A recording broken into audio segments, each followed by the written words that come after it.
Para muitos, esse é um tema desafiador, para outros esse é um tema simples. Se você não viu um vídeo que eu gravei essa semana, mostrando como que as pessoas vão encerrando o ano, e há uma diferença entre pessoas que vão encerrando o ano de uma maneira bem cabisbaixa, esgotada, e tem gente que dá um sprint final. Sprint é aquele impulso. Sabe quando o corredor vê a reta final, ele está fazendo a curva, falta alguns metros, e aí ele já está cansado, mas o que ele faz? Ele dá mais um pique. Aquilo para mim é um sinônimo de superação. Eu quero convidar você para a gente nas próximas quartas-feiras ter um pique final em Deus para fechar esse ano com chave de ouro. E quando eu falo de superação, eu gosto muito dessa imagem que está aí. Não é a primeira vez que eu uso essa imagem. Porque muita gente já, e daqui a pouco eu vou desmistificar isso, pensa em superação como algo super. E aí já pensa no Super-Homem, já pensa no Batman, já pensa num poder que não é seu. E eu quero pensar em superação como um poder que já faz parte de você, mas que é passo a passo, degrau a degrau. Eu não sei em quantos dias foram construídas as muralhas da China, mas não foi numa semana só, num mês só, num ano só. Foi parte a parte. E por que eu estou dizendo isso? Abra sua Bíblia no Salmo 90.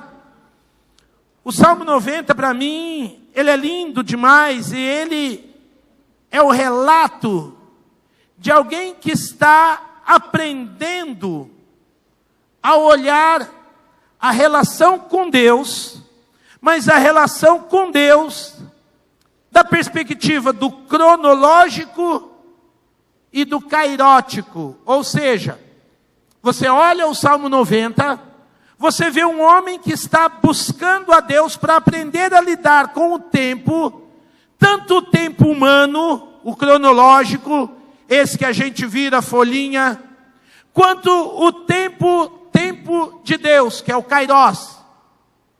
O salmista vai falar dessa relação, que para ele é difícil separar uma coisa da outra, porque as duas estão presentes, e é nessas duas que ele tem que entender Deus. Se a gente quer aprender sobre superação, nós vamos ter que aprender a lidar com o tempo nosso e com o tempo de Deus. Olha o que ele diz: Senhor, Tu és o nosso refúgio, sempre de geração em geração. Olha como ele começa o Salmo. O Senhor é o refúgio, de geração em geração. Mas o Senhor é o refúgio sempre, eternamente. Mas cada geração, dentro do tempo humano, dentro do tempo cronológico, vai perceber esse refúgio eterno. E ele continua: antes de nascerem os montes e de criares a terra e o mundo, de eternidade a eternidade, Tu és Deus.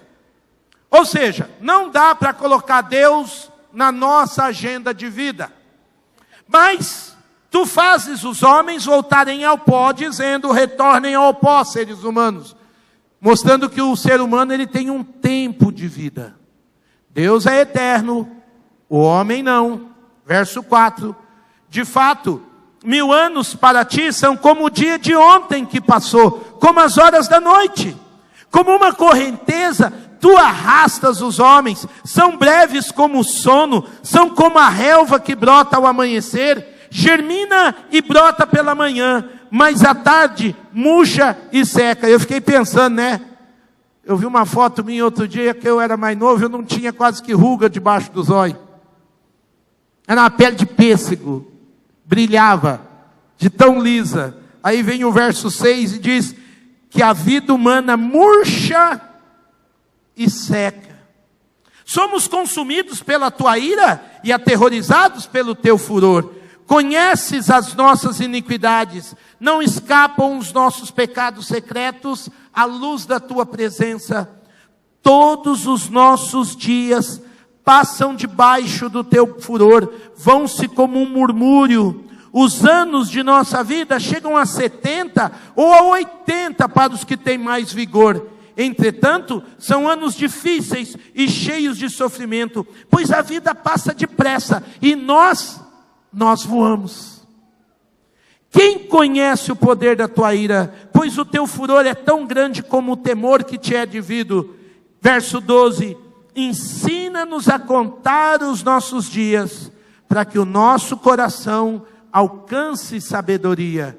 Veja, ele está pedindo àquele que é eterno, aquele que é o nosso refúgio de geração em geração, para nos ensinar a contar o nosso tempo.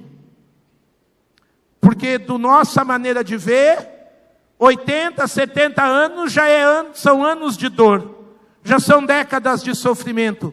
Então a gente precisa aprender a olhar para o cronológico, mas a partir da visão de Deus. Então ele diz no verso 12, ensina-nos a contar, porque talvez o tempo passe e a gente não alcance a sabedoria, a gente não aprenda a superar. Verso 13, volta-te, Senhor, até quando será assim? Tem compaixão dos teus servos, satisfaze-nos pela manhã com o teu amor leal, e todos os nossos dias cantaremos felizes. De novo, precisamos de um entendimento de sabedoria, de um entendimento do teu amor, para que a gente venha a ter dias felizes, para que a gente venha aprender a cantar. Por quê? Porque no verso 15 ele ora, dá-nos alegria pelo tempo que nos afligiste, pelos anos em que tanto sofremos. Sejam manifestos os teus feitos aos teus servos. Deus já agiu. A gente que precisa entender a ação de Deus. Verso 16. Sejam manifestos os teus feitos aos teus servos e aos filhos deles o teu esplendor. Esteja sobre nós a bondade do nosso Deus soberano.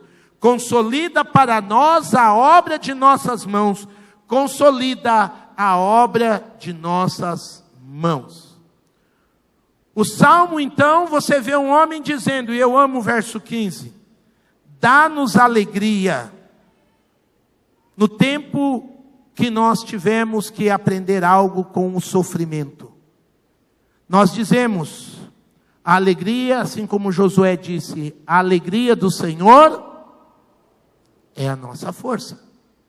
Gente que supera tem força, porque descobriu em Deus uma motivação, um direcionamento, uma capacitação, uma visão para os seus dias. E mesmo que sejam dias de ira de Deus, mesmo que sejam dias de tormento, mesmo que sejam dias de aflição, mas são dias que nós vamos ganhar da perspectiva de Deus novas alegrias. Então quando a gente olha para o Salmo 90, a gente vê o salmista nos ensinando que cronologicamente a vida é formada em ciclos. E quando a gente vai ler a Bíblia de fora a fora, Deus dividiu a vida humana em grupos de ciclos. Alguns desses ciclos estão divididos em meses, alguns desses ciclos estão divididos em anos. Em alguns ciclos nós somos treinados, em outros ciclos nós somos testados, em outros ciclos, como ele diz aqui, nós colhemos o resultado desse tempo de aprendizagem, ou não. Em outros ciclos, nós somos reensinados, nós não passamos no teste. Aí Deus nos leva para aprender de novo, e nesse novo teste, expressar gratidão. Ou seja, nós estamos sempre vivendo momentos de relações de aprendizagem. Em alguns nós contamos os dias de dor, em outros nós contamos os dias de teste, de aflição, nos outros os dias de alegria. Alguns dias parecem que se repetem, nos outros não. Então, o salmista está aqui no verso 15 pedindo uma compensação pelos dias difíceis. Eu quero pensar com vocês que essa é uma época perigosa do ano para muita gente. Muita gente já esqueceu algumas bênçãos que ganhou lá para fevereiro, março. Alguns estão tendo uma sensação negativa nesse fim de ano, porque acha que o ciclo da vida fechou, e o ciclo não fechou. Algumas expectativas ainda não se cumpriram, mas não significa que o processo de aprendizagem ou de frutos se encerrou. Então, por isso que a gente precisa pensar em superação, independente do momento vivido. E nesse sentido eu me lembrei de um provérbio latino que brinca com 3 palavras que serão importantes para nós, que diz assim: ninguém consegue superar sem persistir, e ninguém consegue persistir sem insistir. O que isso quer dizer? Superação vem da ideia de você passar por cima de determinadas questões. Logicamente não são questões fáceis, logicamente não são questões dóceis, logicamente não são questões tranquilas, mas são aquelas que você precisa se elevar. Você precisa crescer para passar por cima de algumas situações, de algumas fraquezas. Agora, ninguém passa por cima sem continuar firme, sem ser persistente. Pessoas que superam momentos ruins da vida, pessoas que superam situações ruins, pessoas que passam por ciclos negativos da vida, de aflição, de dor, são pessoas que persistem, são pessoas que investem com firmeza, que continuam totalmente em pé, apesar das rasteiras da vida. Me lembro de um samba antigo, do tempo que o Euclides não era crente. Levanta, sacode a poeira e supera. Não é que você não tem o direito a cair, a sentir a dor, a sentir a aflição. O salmista acabou de orar isso. Senhor, nos compensa pelos anos de aflição. Nos dá alegria, Senhor, porque a sua alegria motiva. A sua alegria me dá força. Mas mesmo que a alegria de Deus venha, eu vou precisar persistir. Persistir no quê? Na atitude que eu tinha antes do cansaço. Na atitude que eu tinha antes da rasteira. Nos valores que eu acreditava e empenhava a minha vida. Daí vem a ideia de manter essa atitude, ou seja, ser insistente. Insistir implica em repetir alguma coisa sem interrupção. Conhece aquela piada? O pai estava numa fila e mandou o menino sentar, o menino queria ficar em pé, o pai mandou o menino sentar, o menino ficou em pé, aí o pai mais forte vem, empurra o menino na cadeira, aí o menino faz assim. O pai fala: que foi? O menino diz: por fora eu estou sentado, mas por dentro eu estou em pé. Essa pessoa é insistente, ela persiste, porque ela valoriza algo que ela já viveu. Dentro da vida cristã, superação é sinônimo de durabilidade. A gente outrora se sente cansado, se sente aflito, se sente abatido, mas insiste e persiste em buscar a alegria do Senhor para renovar as nossas forças. Amém?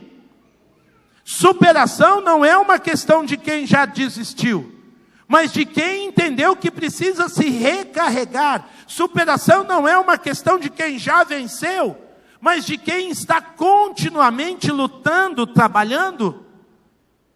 Eu não sei o quanto vocês entendem ou gostam de atletismo, mas no atletismo fica claro 2 tipos de corrida. Você tinha aquela corrida que o Usain Bolt fazia, que agora ele se aposentou, aquela corrida de 100 metros rasos, 100 metros sem barreiras. Hoje em dia, os corredores profissionais fazem 100 metros em menos de 10 segundos. É uma velocidade absurda. E aqueles camaradas têm um treinamento próprio para correr 100 metros em menos de 10. Eles estudam muito o arranque, a intensidade do arranque. Eles nem podem olhar para o lado. Porque se você olhar para o lado, 10 segundos passa, já era. Eles treinam a olhar sempre para frente. A corrida de 100 metros é diferente da corrida de maratona, que são 42 quilômetros. Se um metrofundista, que é o camarada que corre 100 metros, tentar sair no pique contra alguém da maratona, ele não aguenta.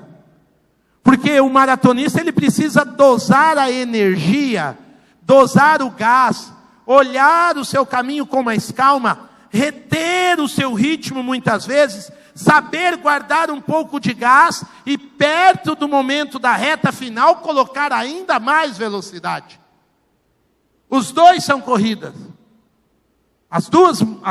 Os dois tipos da mesma modalidade de corrida. Só que são modalidades diferentes, que exigem atenções diferentes.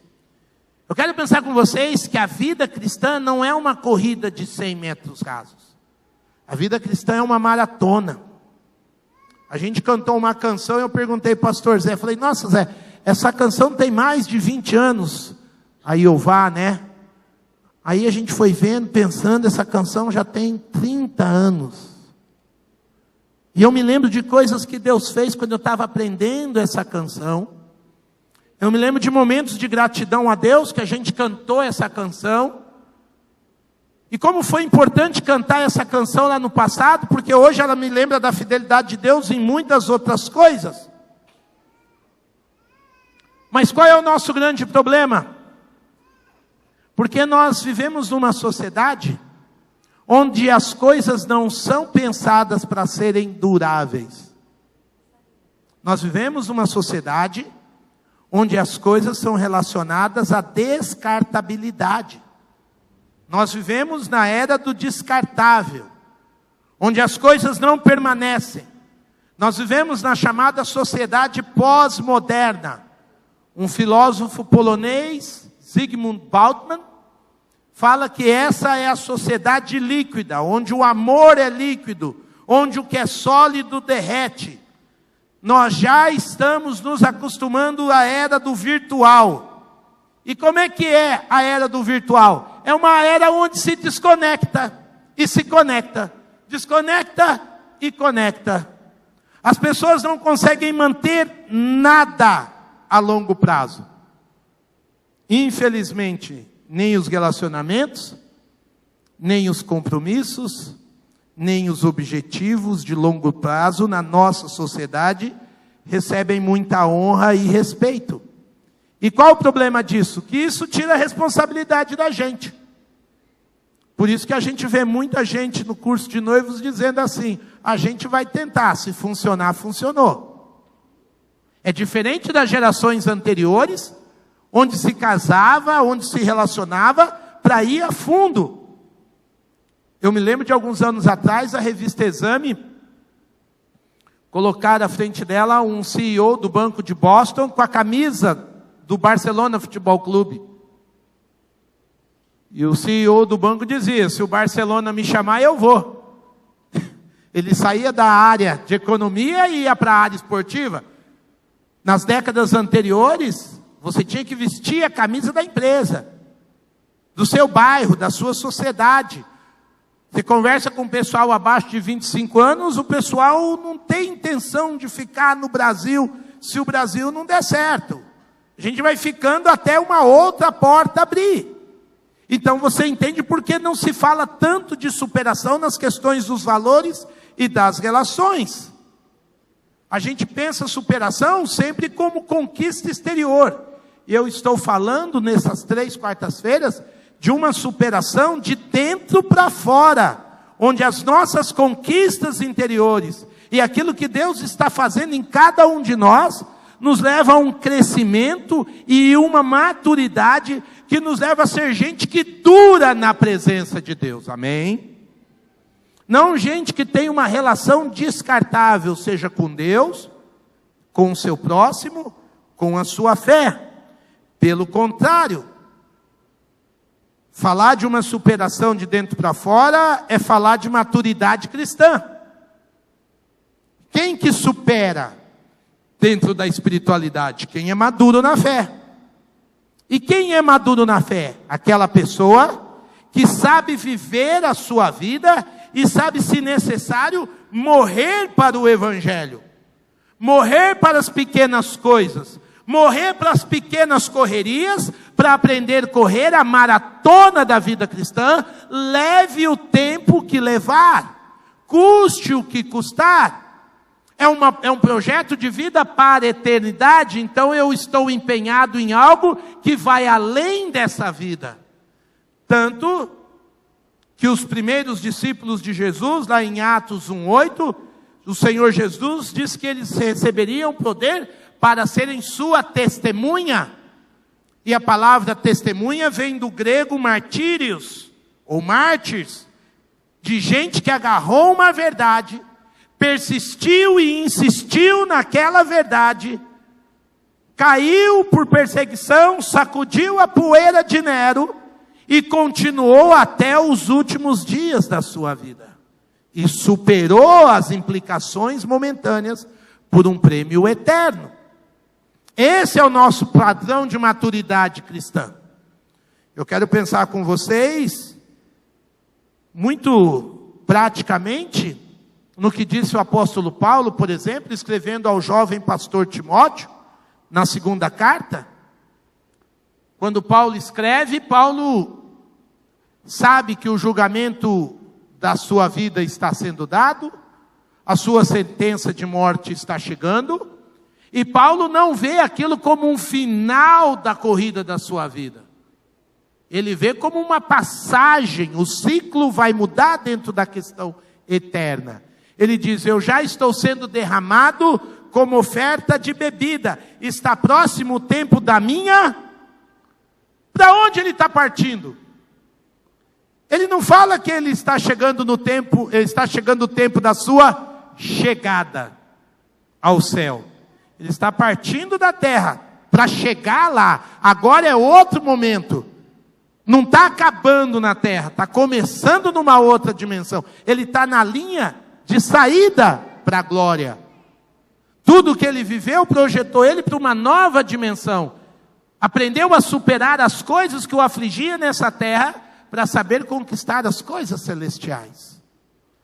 Para gente que tem essa maturidade, essa sensibilidade, para gente que olha avaliando a vida, fica claro a consciência da luta espiritual e da fidelidade de Deus nessa relação. Paulo teve que aprender a superar a si mesmo. E toda essa cristandade do primeiro século representa gente que aprendeu a morrer espiritualmente para as pequenas coisas. Por isso que a morte física para eles era uma questão leve. Era uma questão secundária. A gente que sai pregar, conversa com gente de outras igrejas, muito contato com irmãos de outros lugares, a gente vê como os crentes pós-modernos têm medo da morte, têm medo da eternidade. Quando eu me converti, você ia no enterro do crente, era hinos, louvores, gratidões. Hoje você vai no enterro de alguns crentes, você vê uns crentes assustados, com medo, inseguro. Ou seja, não aprendeu a superar as questões desse ciclo terreno. Eu quero pensar com vocês, então, a partir disso, como é que a gente poderia crescer, amadurecer de dentro para fora? Não estou falando de superação apenas no sentido social, material, mas como é que a gente poderia aprender a superar dentro da gente algumas questões, para que aí de fato a gente levante, venha sacudir a poeira da vida, da existência, das dores, das aflições e dar a volta por cima. Que áreas de superação que a gente poderia ver? Existe uma tribo perto do Havaí, de um grupo de aborígenes, que eles treinam suas crianças para mergulhos profundos, sem aparelho. Desde menininho, essas crianças mergulham e andam debaixo da água. Eu tenho uma inveja deles absurda. Que eles andam, sem aparelho, sem nada. Eu quero convidar você a sair da superfície, das questões do dia a dia, e dar uma aprofundada nas questões do coração, quando Paulo abre o seu coração avaliando a sua vida, não apenas avaliando o seu fim de ano, mas avaliando a sua vida como um todo, no fim da sua existência terrena. Paulo diz assim, pode abrir sua Bíblia, 2 Timóteo, capítulo 4, nos versos de 9 e 18. Ele está escrevendo ao querido filho Timóteo, pastor e discípulo, e ali Paulo diz a ele: procure vir logo ao meu encontro, pois Demas, amando este mundo, abandonou-me e foi para Tessalônica. Crescente foi para a Galácia e Tito para a Dalmácia. Só Lucas está comigo. Traga Marcos com você, porque ele me é útil para o ministério. Eu enviei Tíquico a Éfeso. Quando você vier, traga a capa que deixei na casa de Carpo, em Troade, e os meus livros, especialmente os pergaminhos. Alexandre o ferreiro causou-me muitos males. O Senhor lhe dará a retribuição pelo que fez. Previna-se contra ele, porque se opôs fortemente às nossas palavras. Na minha primeira defesa, ninguém apareceu para me apoiar. Todos me abandonaram. Que isso não lhe seja cobrado. Mas o Senhor permaneceu ao meu lado e me deu forças para que por mim a mensagem fosse plenamente proclamada e todos os gentios a ouvissem. E eu fui libertado da boca do leão. O Senhor me livrará de toda obra maligna e me levará a salvo para o seu reino celestial. A Ele seja a glória para todos sempre. Amém. Só o verso 18, olha que lindo, irmãos. Paulo está para ser julgado pelo imperador romano. Daqui a alguns dias será a sua condenação. Ele já disse lá no verso 6 que a sua vida vai ser derramada, como se fosse uma oferta líquida que eles ofereciam no templo. Mas ele diz assim aqui no final: o Senhor me livrará de toda obra maligna e me levará a salvo para o reino celestial. O maligno acha que me deu uma rasteira. É isso que ele está dizendo, no português bem mineirês. O maligno acha que está me dando uma rasteira, mas Deus vai usar dessa situação e vai me promover para um patamar celeste, glorioso, maravilhoso. Esse é o espírito da superação. E por que a gente tem que usar esse Paulo como exemplo? Porque Paulo é um homem que está abrindo o coração. E muita gente nesse fim de ano, eu estou sabendo do que será pregada a mensagem do domingo. Não serei eu que vou pregar, mas eu já sei o conteúdo. Então a gente agora, fim de ano, começa a avaliar, não é verdade? O que deu certo, o que deu errado, o que foi bom, o que não foi bom. E muitas vezes a gente retém a mente, o coração, e a gente não consegue pensar em superar, porque a mente trava naquilo que é negativo. O apóstolo Paulo, aqui no verso de número 9, ele também fala dessa avaliação do coração a partir de uma situação negativa. Porque ele fala: procura vir logo ao meu encontro, Timóteo, pois Demas, amando este mundo, abandonou-me e foi para Tessalônica. Crescente foi para a Galácia e Tito para Dalmácia. Um dos grandes objetivos da segunda carta de Paulo a Timóteo é fazer Timóteo vir ao seu encontro. Porque fica nítido que Paulo, avaliando a sua vida, vai falar de superação, mas se tem uma superação que Paulo vai nos apontar, são das perdas relacionais. Em um ano como 2019, como 2018, como 2017, todos nós perdemos, de alguma forma, algum relacionamento. Paulo está numa cadeia, no buraco de uma casa, num lugar bem lúgubre, num lugar pesado, mal cheiroso, escuro.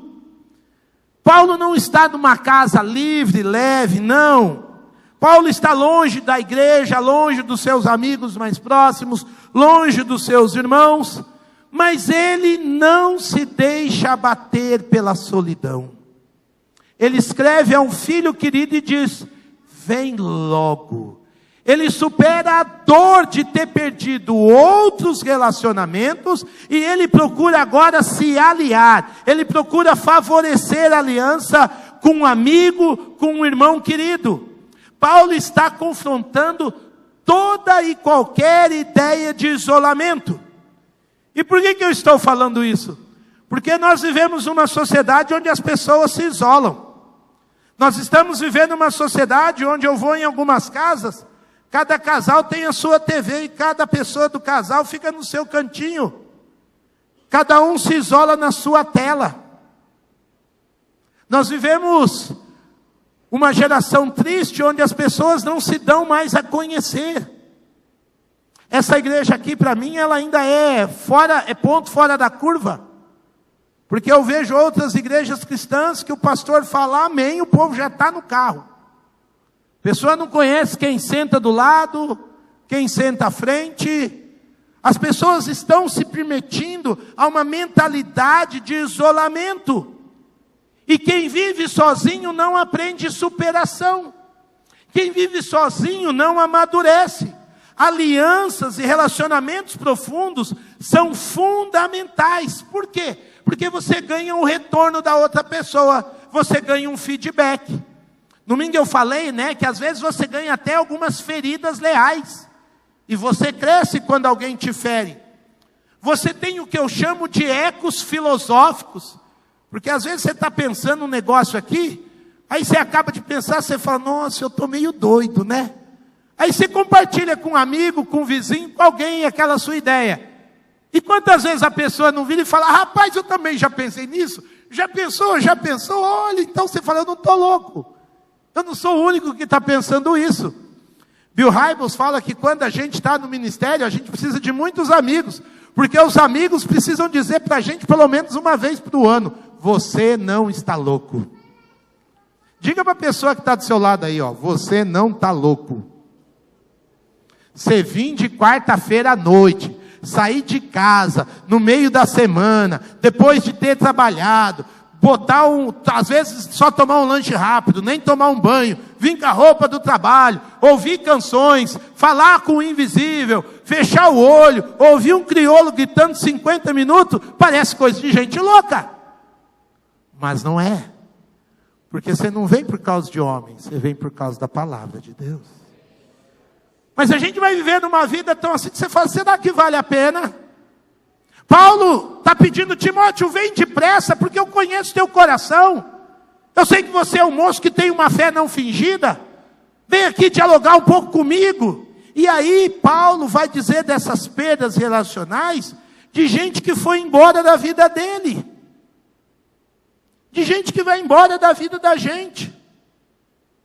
Infelizmente nós vivemos relacionamentos hoje em dia muito fragilizados, muito superficiais. Você se dedica e por uma coisa às vezes boba, as pessoas deixam de falar umas com as outras, abandonam, vão embora, se distanciam. Temos tantas formas de conexões, temos tantas formas de contato, mas os corações estão longe. E Paulo fala dessas separações.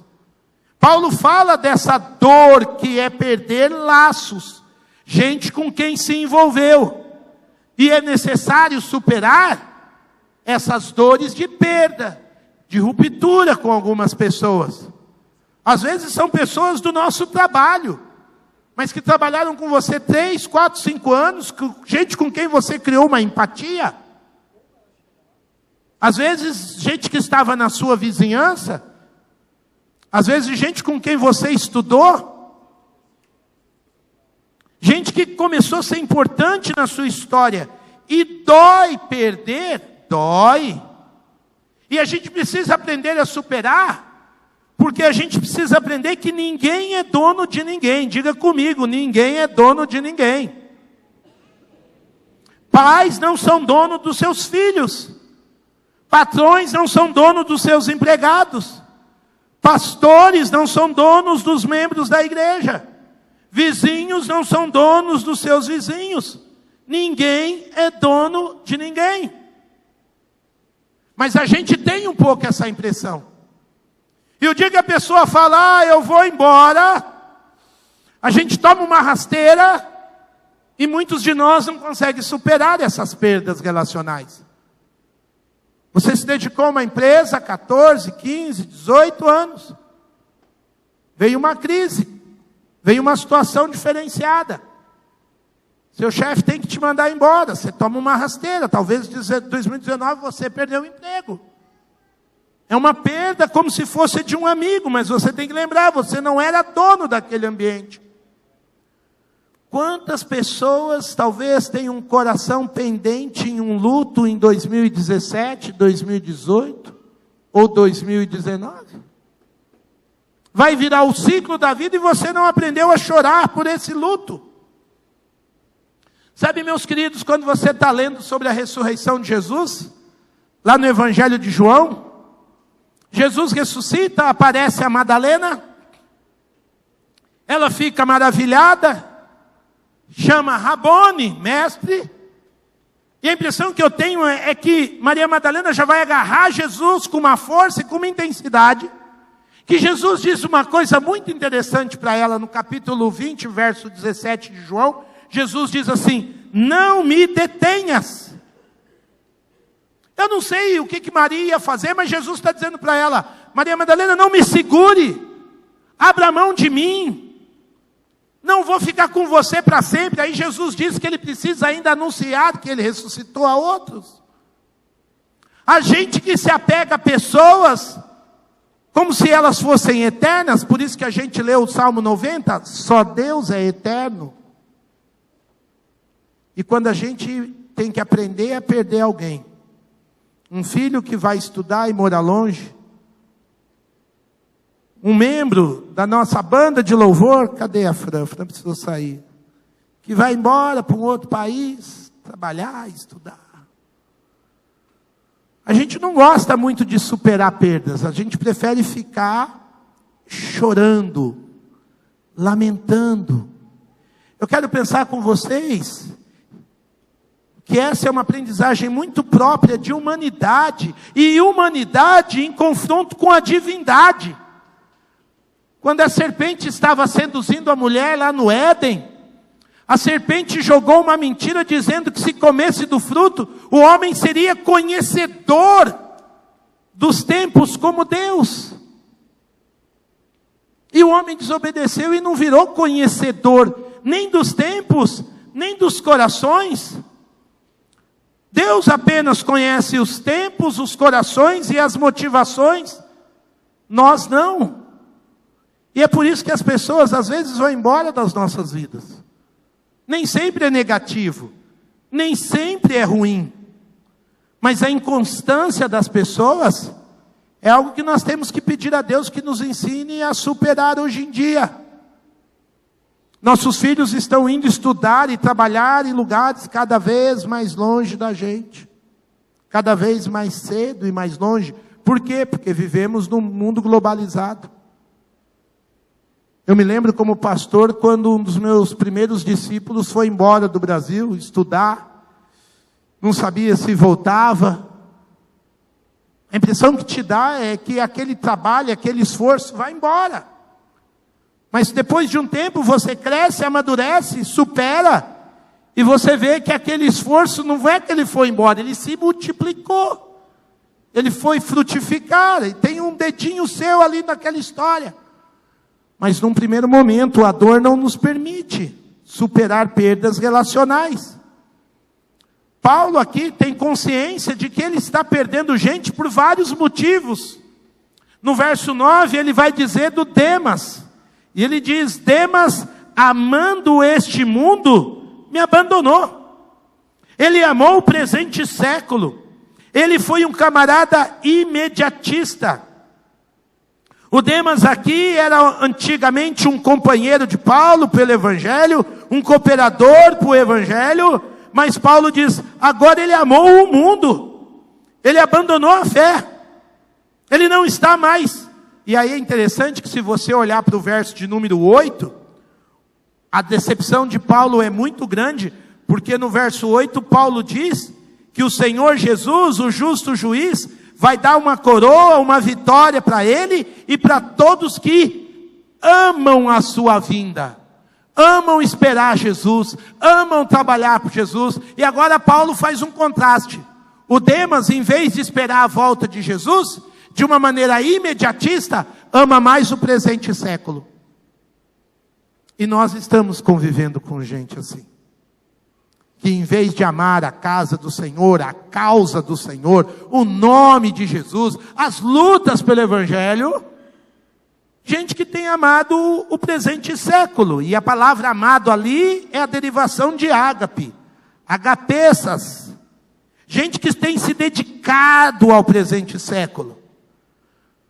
Ah, meus amados, Oswaldinho, você perdeu alguém para o mundo? Perdi. Me vem à mente um querido, muito querido, que de vez em quando ele me liga: ô Oswaldo, estou com saudade. Vamos para a igreja? Estou aqui no samba.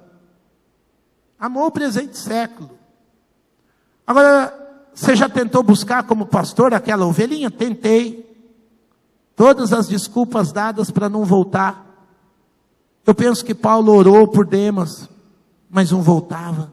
Jejuou por Demas e não voltava. Dói o coração? Dói. Tem que aprender a perder, porque ninguém é dono. Vai, hoje vocês estão em pouco, tem que formar um coral bem forte. Ninguém é dono de ninguém. A Bíblia, nem a tradição cristã, fala mais nada do Demas. Pode ser que ele tenha voltado para o Evangelho, pode ser que tenha voltado. Pode ser que não tenha voltado. Mas Paulo não olhou apenas para ele, tipo, perdi tudo, agora nunca mais vai ser a mesma coisa. Não, Paulo tinha maturidade, porque ele não apenas perde Demas para o mundo, como ele perde outros dois para as missões. Olha o que ele diz no verso de número 10. Crescente foi para a Galácia, lá havia uma igreja cristã, firme, forte. E Tito sempre era um dos mensageiros que Paulo usa para a igreja de Éfeso. A primeira carta de Timóteo é Tito que vai dar detalhes.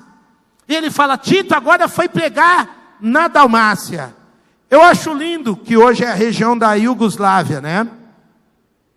Eu acho lindo porque alguns desses irmãos foram enviados pelo próprio Paulo. Não é que gente que brigou com Paulo não quis trabalhar e foi embora, trabalhar em outro canto, não. Paulo precisou. Agora, Paulo está dizendo: eu estou sozinho.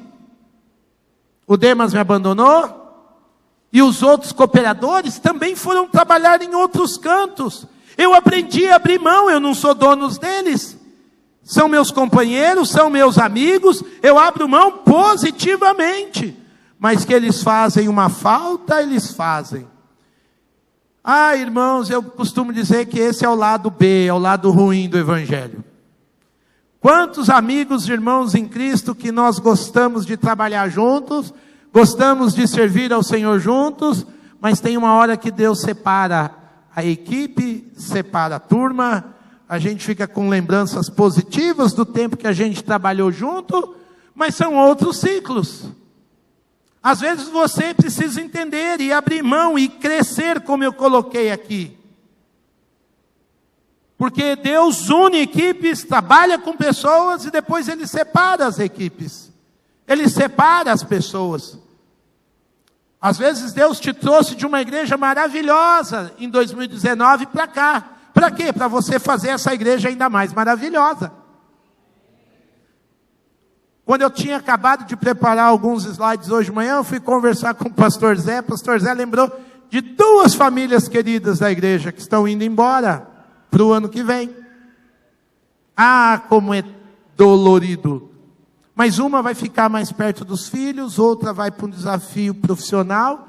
E a nossa oração é que por onde essa gente for, eles sejam bênção. É fácil perder? Não. Mas com Deus a gente nunca perde. Mas você tem que abrir mão. Porque agora, vem comigo. Paulo perde gente para o mundo deste século. Paulo perde gente para as missões. Mas é interessante porque eu vejo lá no verso 20 do capítulo 4. Erasto permaneceu em Corinto, mas deixei Trófimo doente em Mileto. Trófimo, meus queridos, foi um dos grandes cooperadores de Paulo. Lá no livro de Atos ele aparece 2 vezes. Ele era um homem que se uniu a Paulo quando Paulo pastoreou a igreja de Éfeso. Nos 3 anos e meio que Paulo ficou lá. Quando Paulo foi uma vez a Jerusalém, mesmo sendo gentil, Trófimo fez todo o cerimonial para poder entrar no templo do Senhor. E lá em Atos 21, 29, Paulo é acusado de colocar gentios no templo. Trófimo era um homem muito importante na caminhada de Paulo. Eu quero pensar, meus irmãos, porque essa é uma das poucas vezes que Paulo fala que deixou alguém doente. O mesmo apóstolo que tinha curado homens e mulheres, o mesmo apóstolo que ressuscitou aquele jovem que caiu enquanto ele pregava. Aqui Paulo escreve com palavras pesadas e bem tristes que ele deixou doente. Sabe, meus irmãos, nunca mais Trófimo é citado na tradição cristã. Eu quero pensar muitas vezes que para Paulo ter dado esse relato para Timóteo, é como se Paulo estivesse dizendo: Timóteo, não apenas não vai haver cura, como Trófimo está sendo preparado por Deus. Porque eu imagino que como pastor Paulo orou por Trófimo. Eu imagino que Paulo ungiu Trófimo. Mas agora é como se Paulo também estivesse se despedindo. Quantos de nós não ouviram santos testemunhos de familiares que, tendo o seu querido, seu ente querido, pai, mãe, filho e filha, numa situação clínica delicada, entendeu de Deus que precisava despedir e diante de Deus abrir mão dos seus queridos? Vi isso acontecer mais de uma vez. Orei com a pessoa que estava angustiada, de ter que abrir mão, mas abriu mão. E a gente orou, não passou nem meio-dia, o Senhor recolheu aquele familiar. Talvez você teve que aprender isso, ou está sendo chamado por Deus para aprender isso. Porque isso nos faz aprender a superar as perdas relacionais. Nós não gostamos de perder. Nem membros, nem amigos. Mas algumas dessas perdas é para a bênção. É para a glória do Senhor. Eu vejo Paulo aqui consciente de não ter nenhuma culpa pessoal nas motivações dessas perdas. Pelo contrário, Paulo relata com leveza, sem se culpar, sem se penitenciar. Ele faz uma constatação de que a realidade da vida cristã envolve e nos desafia a crescer, a amadurecer e a superar. Ainda que você tenha sido traído, ainda que você tenha sido abandonado, ainda que você tenha sido esquecido, nós vamos continuar sendo uma igreja de relacionamentos. Nós vamos continuar a ser uma igreja de família. Nós vamos continuar a nos envolver com pessoas, de abrir a porta da casa, de abrir a agenda da vida, de fazer novos relacionamentos, de dar novas oportunidades às pessoas. Paulo tem a consciência limpa, de que todo mundo que está indo embora da vida dele, nenhuma dessas situações, é culpa dele. A expressão consciência limpa ou consciência pura se repete muitas vezes na primeira e na segunda carta de Paulo a Timóteo. Ele sabe que aquelas perdas não era porque ele queria, mas ele não se deixou derrubar. Como eu disse, superar é persistir, é insistir. Então ele nos ensina a crescer, a se elevar da frieza. Quantos dos nossos irmãos passam pela nossa igreja e são frios porque viveram uma solidão, um abandono, um divórcio, uma inimizade. Mas gente que cresce, que supera, que passa por cima, olha aqui, passa por cima do individualismo. Nós vamos persistir nesse negócio de abrir o coração e a vida para os outros. Nós vamos ter a firmeza de continuar semeando relacionamentos. Nós vamos insistir em ficar em pé na questão de cuidar, de ensinar, de tratar as pessoas, ainda que nós saibamos que elas podem vir a falhar conosco. Nós vamos insistir e manter a atitude na questão de ser igreja, na vida de pessoas que chegam e vão das nossas histórias. Nós vamos insistir sem interrupção e sem tentar ser dono das pessoas, em nome de Jesus.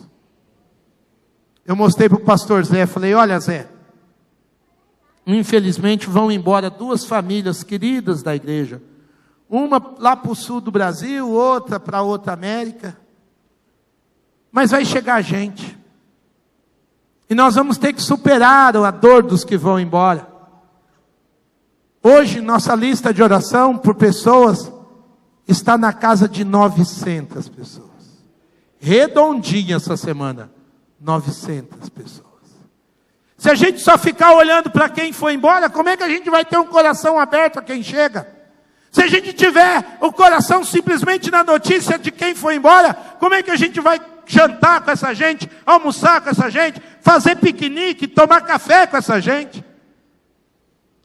A superação é quando a gente cresce, amando quem precisou ir, amando quem foi quando a gente não queria, e ao mesmo tempo tendo o coração aberto para quem vai chegar em nome de Jesus.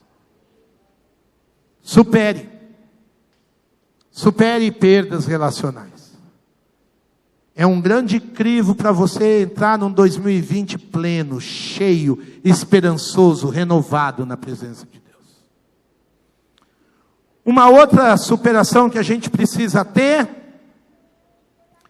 é porque talvez você está cansado, está chegando no fim do ano bagaçado, e eu vou olhar bem no seu olho para dizer, talvez a culpa é sua. Sabe por quê? Porque você contou muito com a sua própria força. Você tentou viver esse ano achando que você ia ser a sua própria resposta de oração. E quando eu olho para Paulo, eu não vejo isso. Lá no verso de número 11, ele diz assim, o Timóteo, o Demas foi embora, o Crescente trabalhar na Galácia, o Tito na Dalmácia, só Lucas está comigo. Traga Marcos com você, porque ele me é útil para o ministério. Sabe uma coisa que você precisa superar antes do ano acabar, para você terminar esse ano supimpa? Ó, supimpa é dos anos 70, hein? Entreguei a idade agora. Mas sabe uma coisa que você precisa superar, e Paulo superou? A autossuficiência. Talvez você está chegando dezembrão cansado, bagaçado, porque você contou apenas consigo mesmo. Misericórdia de Deus sobre você. Porque nem Paulo, no fundo de uma cela escura, falou, eu vou dar conta sozinho. Pelo contrário, Paulo louvou e bendisse a Deus, porque ele disse, ufa, muitos me abandonaram, mas Lucas está comigo. Nós gostamos de lembrar e de nos relacionar, irmãos, e de relacionar a ideia de superação com super-heróis, com gente muito poderosa, com gente muito grande. E eu vejo aqui Paulo ser alguém que vive a superação, porque ele encontrou equilíbrio nele mesmo. Ele está no fundo de uma cela e ele está dizendo, ainda bem que eu não estou sozinho. Ainda bem que não depende de mim eu superar isso apenas na minha força. Alguns precisaram ir embora, outros foram sem eu querer, mas Deus permitiu que alguém ficasse do meu lado. Às vezes a gente não consegue superar, porque a gente olha como se todas as forças dependessem apenas de nós. Aqui está o grande Paulo, grande homem de Deus, gigante na fé, porém um homem que se coloca em seu lugar. Ele não supera porque ele é grande, ele supera porque ele sabe quem ele é. Um homem experiente que supera porque produz equilíbrio de si mesmo. Paulo não precisava dizer assim, olha, eu sou o grande apóstolo, eu sou o grande homem de Deus, eu passo por essa sozinho. Nada disso. Ele falou, graças a Deus, o médico amado está aqui do meu lado. Irmãos, a gente muitas vezes sofre porque a gente não é equilibrado com a gente mesmo. Contei isso para o pastor Zé Roberto. Outro dia, alguém não gostou de uma coisa, o jeito que eu falei, o jeito que eu fiz o negócio aí. Outro dia aí eu fui tido no mesmo dia, na parte da manhã, como um demônio. Aí eu fui ajudar um grupo de pessoas à noite. No final daquela noite eu fui chamado de anjo. No mesmo dia, presta atenção. De manhã eu era um demônio preto. À noite eu era um anjo preto. Aí isso já era tarde da noite, eu fiquei avaliando o meu coração. Eu fui embora para casa pensando, eu falei, né, se dependesse desse dia, eu sou um demônio ou eu sou um anjo? E eu fiquei pensando e orando isso no carro até eu chegar em casa. E eu tive um alívio do Espírito Santo, né?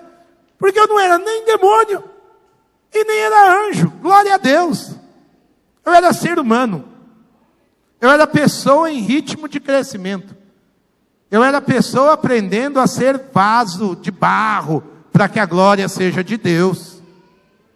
Eu sou pessoa aprendendo a crescer em Cristo Jesus. Se eu me olhar como demônio, eu não supero nada. Se eu me olhar como anjo, eu não aprendo nada. O grande lance de olhar para o apóstolo Paulo é que a gente tem a mania de olhar para Paulo como guerreiro, como um bandeirante da fé, alguém quase semidivino, um empreendedor, um visionário, um ícone. Mas quando você vai ver Paulo falando de si, meu irmão, ele sempre revela a sua fraqueza. Paulo sempre revela que ele é alguém que depende da igreja, que depende dos outros irmãos, que está junto ao corpo de Cristo, tocando, dando e aprendendo de si mesmo. Eu acho lindo porque esse grande homem de Deus não usa os seus títulos para falar de si. Ele usa aquilo que ele precisa aprender de Deus. Paulo sempre está mostrando a sua limitação, a sua pequenez, as suas fraquezas. E ele está sempre falando de como ele tem a ajuda do povo de Deus para superar. Ele sempre se mostrou alguém dependente dos seus irmãos. Eu não sei se vocês sabem, é noite de estudo. Eu fiquei com inveja do nosso irmão Osmar, ele deu bastante texto bíblico. Aí nessa segunda parte aqui eu vou dar bastante texto. Não sei se você sabe, mas uma das principais cartas da Bíblia é o livro de Gálatas, escrito por Paulo. Sabe como é que Paulo foi doutrinar a igreja de Gálatas? Paulo estava tão doente, que aquela igreja o abraçou. Ele não chegou lá poderoso. Olha aí na sua Bíblia, capítulo 4, versos 13 e 14. Como sabem, foi por causa de uma doença que preguei o evangelho pela primeira vez a vocês. Embora a minha doença tenha sido uma provação, vocês não me trataram com desprezo ou desdém. Ao contrário, receberam como se eu fosse um anjo de Deus, o próprio Cristo. Aleluia. Ele chega naquela igreja porque ele está precisando de apoio, de socorro. Paulo foi um homem fisicamente, às vezes, muito frágil. Paulo apanhou muito, passou fome, passou dores. O corpo do homem não conseguia nem escrever. Paulo sempre tinha ao seu lado um manauense, que era um escritor. No livro de Romanos tem um dos mais famosos amanuenses da época, que era o irmão Tércio. Romanos 11:16. Paulo diz que ele não consegue nem escrever. Ele fala isso em 1 Coríntios 16, ele fala isso escrevendo aos Gálatas, ele fala isso aos Colossenses, E quando ele escreve em uma das cartas, ele precisa até dizer que aquela assinatura é dele. Eu, Paulo, escrevi esta saudação de próprio punho. Por quê? Porque tinha que ter alguém para escrever para ele. Lá em Romanos 16, o Tércio se apresenta. Paulo não é que nem esses falsos apóstolos que a gente vê aí hoje, engravatado de carro zero. Paulo era um homem que servia Jesus por causa da sua limitação, da sua fraqueza. Ele precisava do apoio e dos recursos do povo de Deus para fazer o ministério acontecer. E isso para ele era motivo de alegria, de honra, estar junto com os irmãos e os irmãos acreditando nele. Às vezes a gente acha que a gente vai ser alguma coisa, porque agora eu tenho recurso, eu fiz, Deus nunca precisou do nosso recurso. Ele sempre fez usando quem Ele quis. Paulo diz dessa fraqueza, aqui eu tenho que ler, 2 Coríntios 11. Ele está questionando os falsos apóstolos, e ele diz, são eles servos de Cristo? Estou fora de mim para falar dessa forma. Ele estava à flor da pele. Se eles são servos de Cristo, eu ainda mais. Trabalhei muito mais. Fui encarcerado mais vezes. Fui açotado mais severamente. Exposto à morte repetidas vezes. 5 vezes recebi dos judeus 39 açoites. Açoite aqui é chicotada, gente. 5 vezes recebi dos judeus 39 açoites. 3 vezes fugi golpeado com varas. 1 vez fui apedrejado. Numa dessas vezes que ele foi apedrejado, saindo de Éfeso, muitos autores bíblicos acham que ele ficou como se estivesse morto, e foi por causa desse apedrejamento que ele pode ter subido ao 3º céu, e ter tido visões, que por causa dessas visões ele ganhou o espinho na carne. É bênção, luta, bênção, luta, bênção, luta. 3 vezes fui golpeado com vara, 1 vez apedrejado, 3 vezes sofri naufrágio. Passei 1 noite e 1 dia exposto à fúria do mar. Estive continuamente viajando de uma parte a outra, cansaço físico. Enfrentei perigos nos rios, perigos de assaltantes, perigos dos meus compatriotas, perigos dos gentios, perigos na cidade, perigo no deserto, onde não tinha gente, tinha um para atormentar. Olha a pressão psicológica e emocional que esse homem viveu. Perigos no mar, perigos dos falsos irmãos. Trabalhei arduamente, muitas vezes fiquei sem dormir, passei fome e sede, muitas vezes fiquei em jejum, suportei frio e nudez. Além disso, enfrento diariamente uma pressão interior, a saber, a minha preocupação com todas as igrejas. Preocupação emocional, psicológica. Quem está fraco que eu não me sinta fraco? Quem não se escandaliza que eu também não me queime por dentro? Se eu devo orgulhar-me, que seja nas coisas que mostram a minha fraqueza.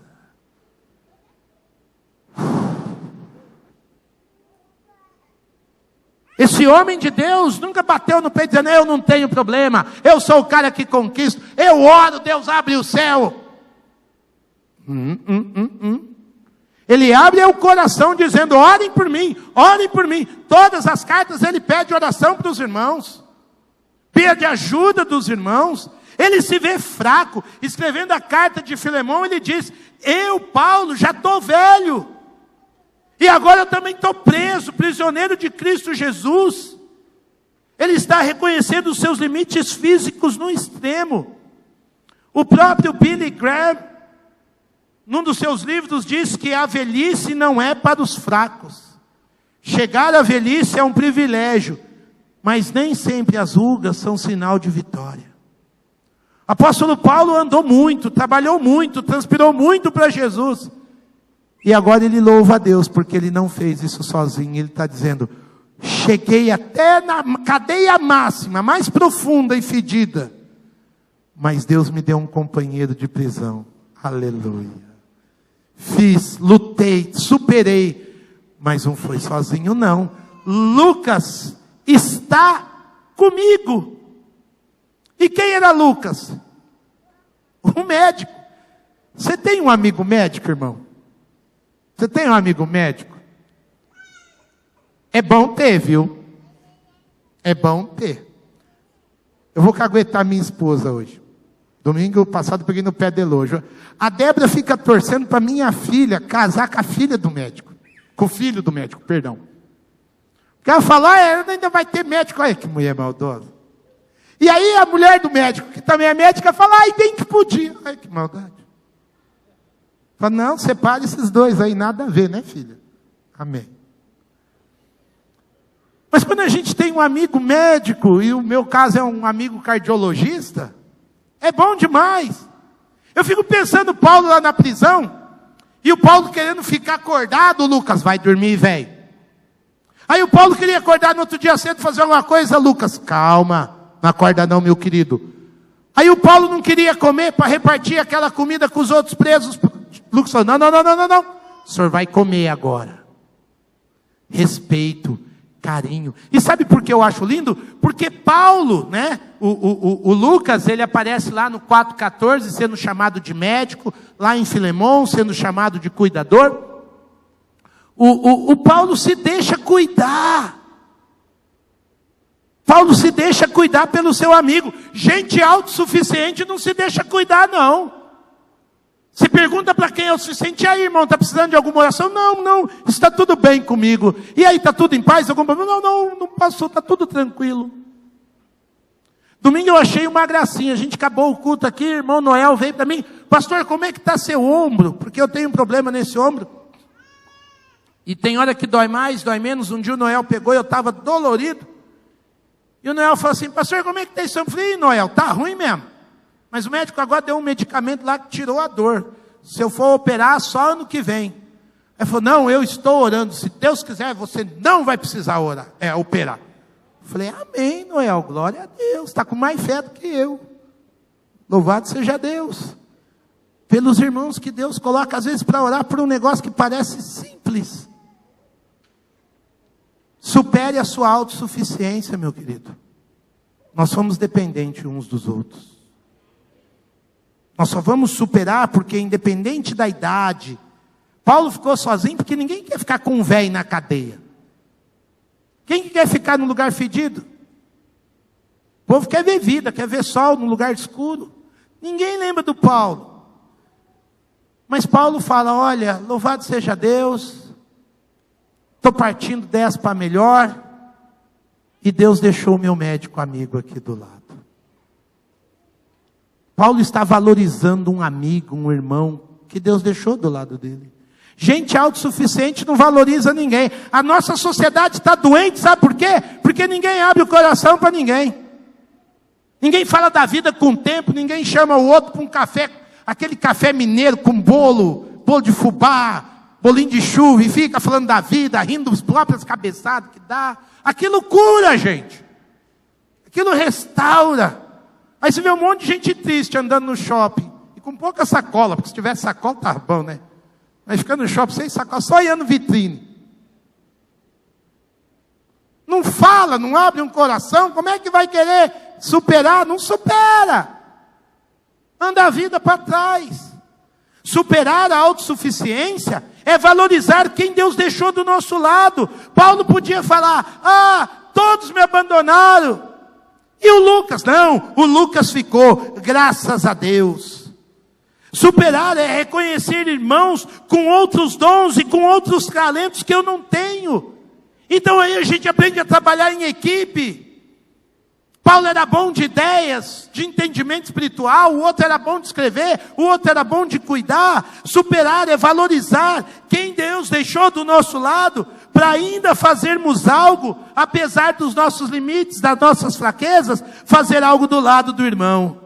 É saber que sempre tem alguém que dobra os nossos paraquedas. Quase todo mundo recebeu esse ano no WhatsApp essa história do camarada que era um grande paraquedista americano, e ele encontrou anos depois o camarada que dobrava o paraquedas dele. E se o camarada não dobra bem o paraquedas, o soldado vai para o espaço. Alguém está dobrando o seu paraquedas. Foi a grande mensagem de 2019.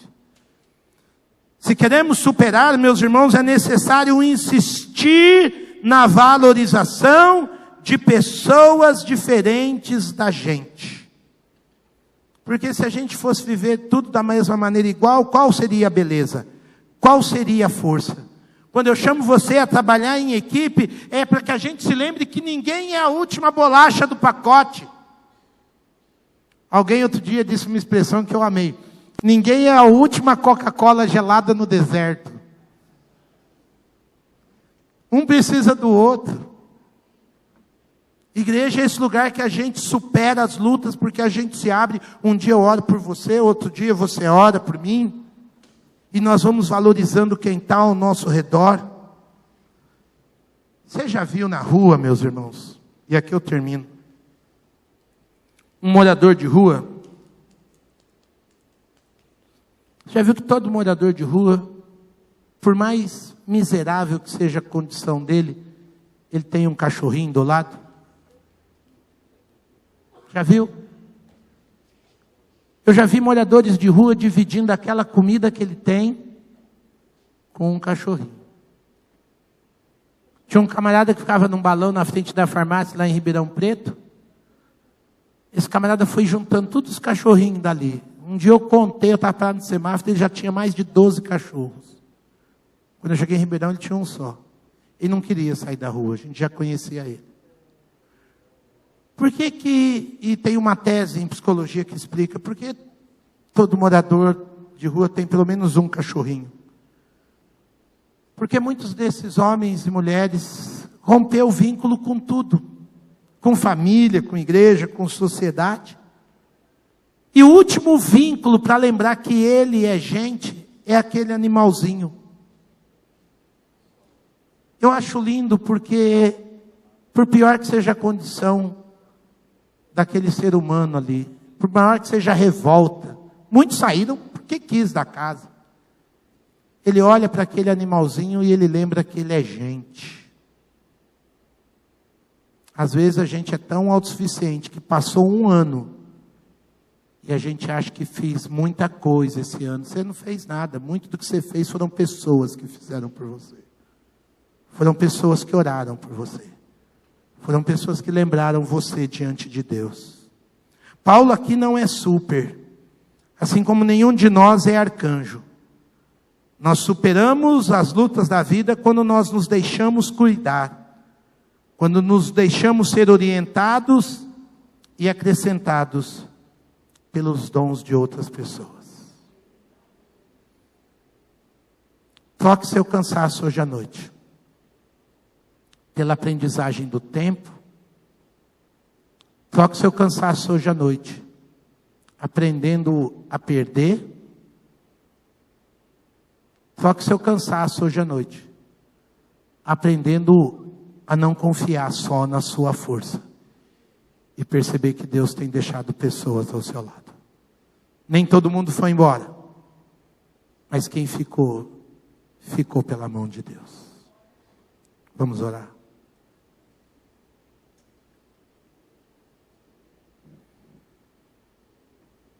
Amado Deus e Pai. Os dois assuntos dessa noite mexem com a nossa alma. Aprender a perder a nossa arrogância, perder nossas ideias, aprender a insistir e persistir de maneira durável, sabendo que não somos donos de ninguém. Ajuda-nos a ter esse nível de maturidade, de crescimento. Ajuda-nos a sermos mais interdependentes uns dos outros. E a despeito de quem foi embora da nossa história. E a despeito de quem precisou ir embora dos nossos relacionamentos. Mesmo aqueles mais queridos. Ensina-nos também a olhar quem ficou na nossa história. Se os filhos precisaram ir embora, abriu espaço para novos amigos. Se o emprego precisou ir embora, abriu espaço para as novas aprendizagens. Se temos que aprender a perder, nos ensina também a aprender a ganhar nesta noite. Olha para cada vida. Tira todo o cansaço de mente, de pensamentos e de palavras que muitas vezes nós nos aprisionamos, porque não aprendemos a insistir ou a persistir. Obrigado porque ainda temos um mês pela frente. Obrigado porque ainda temos 20 e poucos dias para valorizar as pessoas ao nosso redor, para darmos crédito para quem estiver chegando na nossa vida, para nos abrirmos ao diferente, ao que tem dons diferentes, ou a pessoas que o Senhor vai levantar para ser um cuidador da nossa vida. Ó Deus amado, em nome de Jesus, quebra a nossa autossuficiência. Mostra a nossa interdependência uns dos outros. Mostra que somos corpo, que somos família. Queremos entrar o novo ano cheios da Tua presença, para dar espaço na nossa história e no nosso coração. Alguns aqui passaram por vales esse ano. Alguns passaram por lutas. Que essas lutas possam estar ensinando o Teu povo. Que essa luta possa mostrar a grandeza, na nossa fraqueza, da superação que o Senhor está nos ensinando a ter. Bendito seja o Teu nome. Que esse povo seja conhecido como um povo que enfrentou a si mesmo, que enfrentou as suas lutas, que passou pelo vale e conquistou a Tua companhia. Em nome de Jesus oramos.